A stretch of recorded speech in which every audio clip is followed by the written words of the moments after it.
নারকেল বেগম। নারকেল বেগম সূত্র মানে? ও বাবা, কাকা মনে হচ্ছে আকাশ থেকে নিচে টক করে পড়লো আর কপালে চোদা। কি হয়েছে ভালো করে বল।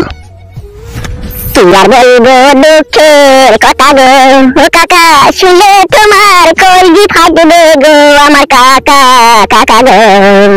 চ্যাংরামো করিস না ভাইপুরে, ও ভাইপু কি হয়েছে খুলে বল আমাকে ভাইপুরে। তবে শোনো কাকা আমার গো, ও কাকা বলতে লজ্জা লাগে গো আমার কাকা, কাকা গো। লাগলো যার মাথা খেয়ে বল রে ও ভাইপু, শুনতে ইচ্ছা করছে রে আমার ভাইপু, ভাইপুরে। তবে শোনো কাকা আমার গো, কাকা বলছি সত্যি কথা গো আমার কাকা, কাকা গো। তোমার বউ নারকেল বেগম গো কাকা প্রতিদিন এমএলএ সাহেবের ঘরে আসে গো আমার কাকা, কাকা গো। ঘরে এসে খাটের উপরে শুয়ে গো ও কাকা এমএলএ সাহেবের ডান্ডাতে হাত বোলায় কাকা গো। আরো আছে অনেক কথা গো কাকা, শুনতে চাইলে আমি বলতে পারি গো।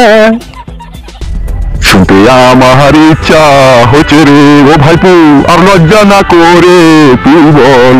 তবে শোনো কাকা আমার গো, কাকা নারকেল বেগমকে খাতে শুয়ে দেয় এমএলএ সাহেব।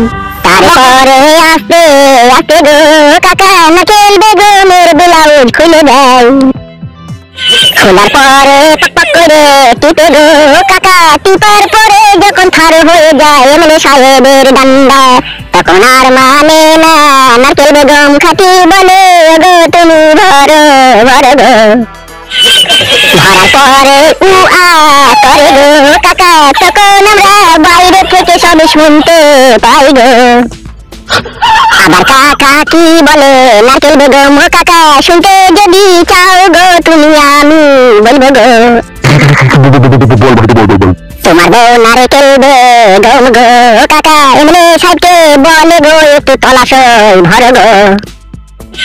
তখন কাকিমা উ আ করে গো, তখন মনে মনে তোমাকে গাল দেয় কাকা গো। কেন মনে মনে গাল দে কেন? তুমি হয়তো ঠিক মতো করতে পারো না সেই জন্য। বলছিল না কেউ মাগি? বলবে কেন কাকা, হাবে ভাবে তো সবকিছু বুঝে যায়। ও তোমার কাছে না শুয়ে এমএলএ সাহেবের কাছে শয়। তার মানে এখানে বুঝে গেছি যে ভাতারের থেকে নামকে বেশি ভালোবাসে। তাহলে এখন কি করবো রে ভাইপো? সবকিছু এখন তোমাকে মেনে নিয়ে নারকেল বেগম যা করছে তাকে তা করতে দিতে হবে। আর যদি তুমি সেটা না দাও তাহলে কিন্তু এমএলএ সাহেব তোমাকে কিন্তু এখান থেকে বাই করবে না। এখানে কিন্তু তোমার চুল দাড়ি গজিয়ে পাকিয়ে আবার ক্ষয় করে দেবে। বুঝে গেছো কাকা?